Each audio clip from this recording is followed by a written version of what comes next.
Today we're going to rebuild the worst team in the NBA, and we're going to do so using an entire decade of NBA history, the 1980s. But before we rebuild, we need to build. And I've got a list of 10 criteria we're going to use to put together our 80s team. Let's go! Ow! Up first, we're going to add one single team scoring leader from the 1980s. And for that, we're going to spin this wheel of NBA teams, and we are going to land on, the Pistons would be the Warriors. Okay. Then we're going to spin for the exact season of the Warriors that we're looking for the top scorer, and that would be the 1981-82 Warriors. And the Warriors leader in 80, what? Bernard King? He played for the Warriors? I had no idea. The first member of our new look Detroit Pistons is Bernard King. I'm just blown. I had no clue he ever played for the Warriors, and he's a pretty good player, 89 overall. The second member of our team will be a single team rebounding leader from the 1980s, probably a big man. And this time we'll start by spinning for the year first, and maybe we get some sort of crazy point guard action. For rebounding leader, we're going to 1983, 94, 84. Who was one of the main rebounding leaders in the 80s? I guess Kareem was still around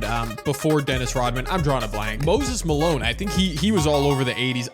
The Dallas Mavericks, I think they were still a new franchise at that point. And yeah, Pat Cummings. Yeah, I don't know. Pretty sure he's not in 2K. In fact, when I look at their rankings, I'm pretty sure this dude named Kurt Nymphius also isn't in 2K, but Mark Aguirre finished third in rebounds per game. He was also their leading scorer. And Mark Aguirre, who is very redundant with Bernard King, he will be the second option on our new look Pistons. Let's go. Now let's keep this train rolling. We're going to do a single season assist leader. Which team do we get? Oh my, the New York Knicks. Speaking of Bernard King, who, I associate with the Knicks from one year in the 80s. Was this pre-Mark Jackson, or was it? No, Mark Jackson was more than 90s, but I think this is post Clyde Frazier, right? Wait a minute. No, maybe not. The 1982 Knicks. We're going back to 82. Come on, Stat Muse, show me something I want to see. We're going to do this live. We're going to do this together. Oh yeah, that's a name that definitely I should remember. Michael Ray Richardson. Wow, I knew Michael Ray Richardson was a sick defender and playmaker. He's an 89 overall in this game. Yeah, he'll be our starting point guard. Next up, we're getting into more specifics with a top 10 player in three-pointers made. There weren't a lot of players who shot three-pointers back in the day. This could get really tough to find, but the year we will go with is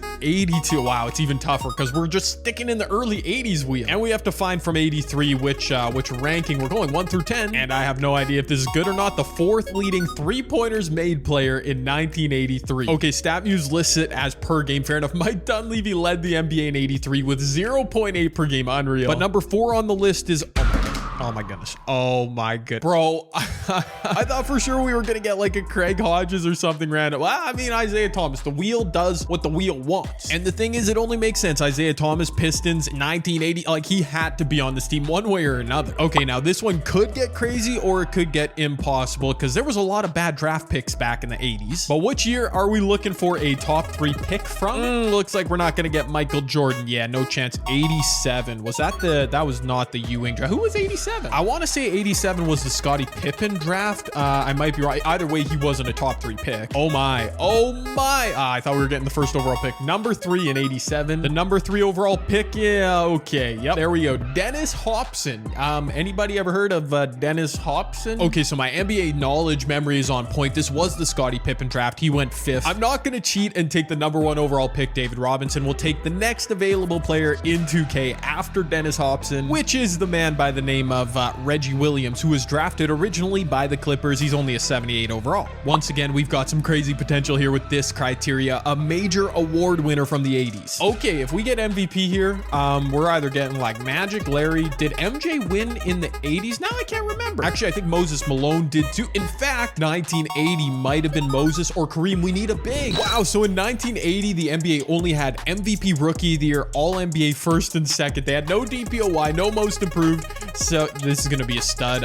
Just a warning. This team we're building is getting way better than I ever thought it would. Okay. Yep. That's okay. Ladies and gentlemen, your 1980 Rookie of the Year, one Larry. Yo, StatMuse, what am I looking at? Ugly motherfucker. Yep. Larry Bird joining the current day Detroit Pistons next to Isaiah Thomas and some other stars. Speaking of all NBA teams, let's find a random player from the 80s. I am worried that this might be like, we might go like 82-0. I might not have to rebuild anything. This is not what I thought would happen, but you never know. We might get a good random name in here. 88-89. Yeah, that's MJ's era. Are we going all NBA first team or second team in 1989? Oh my wordiness. We are going first team. We're getting another 90 overall. I know it. But which position? Yeah, I'm going specific on this one. I kind of need big men too. Oh, not another all-NBA first team point guard. Oh, this is working out just way too perfectly for what a center, just what I need. All right, 88-89. I'm assuming it's Hakeem. Yes, first team: Charles Barkley, Malone, Michael, Madge. Oh my, that team is that is nuts, bro. Yeah, really, the one missing piece on our team was a big man, and we now have Hakeem the Dream. Just a few spots left to fill. We're going with a member of a finals runner-up team. First, let's decide the year, as we do, and we're going to 1982. That's either the Lakers or Celtics, or the 76ers. That's pretty much it. Let's look for a position 2 on either the Lakers, Celtics, or 76ers. I really can't narrow it down. 82, but it's another position of need, power forward, man. All right. In the 82 finals, the Lakers beat the 76ers, so yeah, I kind of got it. In terms of minutes per game, the 76ers starting power forward would have been Bobby Jones. And we get another defensive player of the year candidate, lockdown defender, Bobby Jones, starting power forward. Yup. Our second last player will be either the youngest or oldest player in the NBA. The year we're looking at, 1980-81. Okay. Youngest or oldest from 1981? Okay, the oldest.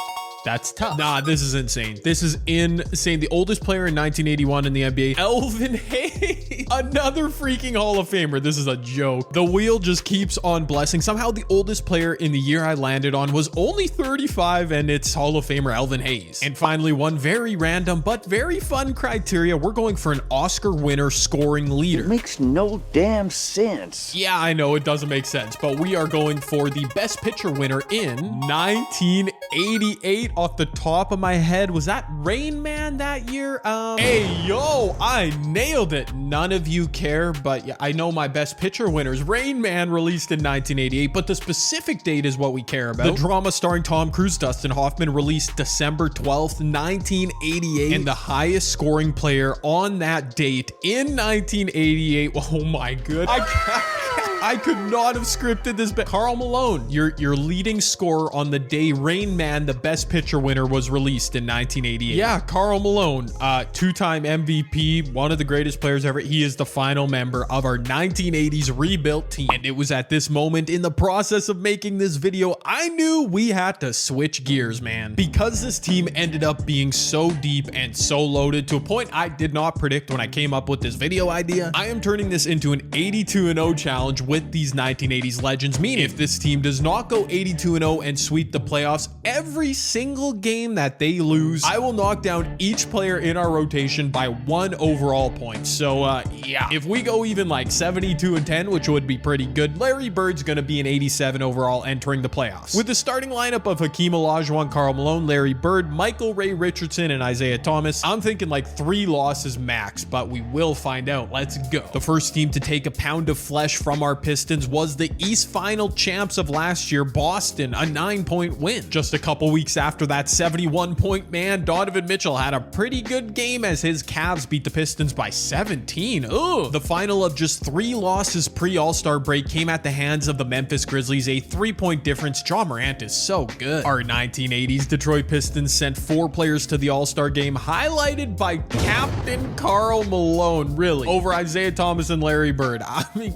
really? But post-All-Star break, an unprecedented slide. First, a 1-point loss to the Raptors, despite Isaiah Thomas having 31 and 9. And that was followed up by a 2-point loss to the Hornets and a close 9-point loss to the Bulls. What a slide. And the 7th and final loss of the season for our Pistons was a 1-point nail-biter. Trae Young killed us. All in all, our team dominated as you'd expect. Karl Malone led the way with 21 and 9 per game. He only played 30 minutes a night. That's efficiency. Isaiah Thomas put up borderline all-star point guard numbers, 20 points a game, 10 assists. He was also super efficient. Hakeem with a tidy 19 and 11, a couple blocks per game too, dominating inside. Larry Bird, I thought, would emerge as the leader of the team. I mean, he averaged 19, 7, and 8. That's pretty solid. After that, we had Elvin, Bernard King, Mark Aguirre, and Bobby Jones off the bench. Michael Ray Richardson too, a defensive playmaking specialist. I mean, yeah, this team has crazy depth, but 7 losses. Obviously, that set a new NBA record. We're the first seed in the East, and it was interesting because I think with the exception of like 1, maybe 2, they were all 1 or 2 possession games, which I think speaks to the randomness of 2K simulation, which is probably a good thing. But it does mean that each player in our rotation, our 10 drafted 1980s players, are going to be dropped by 7 overall. So let me get to hacking, bruh. This is gonna be tough. I decimate each player with as little bias as possible, dropping basically all their badges, then randomly dropping their stats. Oh, it's kind of tough to see. And that took a minute and literally hurt my heart. I felt like bad. I felt sick taking all these attributes away, but Larry Bird is still a 91 overall with 40 badges. Hakeem 91 with 21. Carmel. This is still a really, really good team, but much more on a level playing field heading into the playoffs. Unfortunately, our new Pistons wouldn't get a break in round 1 as somehow the Brooklyn Nets, fully healthy, are an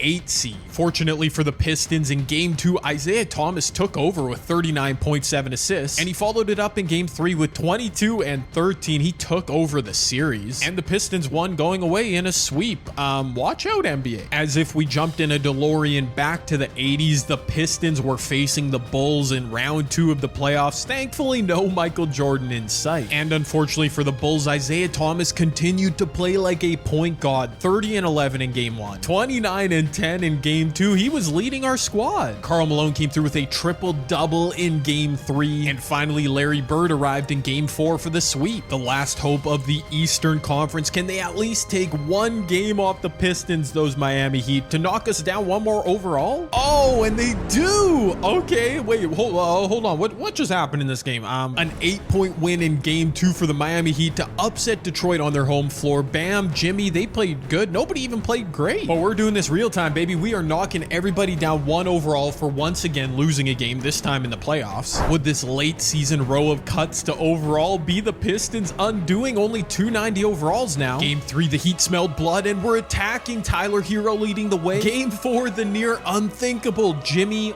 Butler is him. 47 and 2, a 16-point win. The Pistons returned home to Little Caesars Arena 75 and 7, but on the brink, down 3-1. Heading towards half, the Heat looked hungry, but neither team was separating themselves. Late in the third quarter, it was Jimmy Butler going wild again, though, as the Heat took a commanding lead. Larry Bird was trying everything to keep these Pistons afloat, but no, he's gonna come up short. Bird and the Pistons down 14. Wow, Larry Bird 19 points. They went out. They went out sad. Isaiah Thomas, you were so good. Don't tell me being an 89 is what killed you. At the end of the day, Isaiah Thomas played heroically in the playoffs, averaging 24 and 9, but once I dropped him to an eventual 88 overall, he just hit a wall. Olajuwon and Malone were definitely the Twin Towers in their 18 and 10, basically matching numbers in the playoffs, but I can't lie. I am a bit disappointed in Larry Bird, who averaged under 20 a game in the regular season and the playoffs. I rebuilt a team using the 1980s NBA and turned it into an 82-0 challenge on the fly, and that was a whole lot of fun. If you want to see what it would look like if each team in the NBA had a 99 overall player, we had some crazy findings.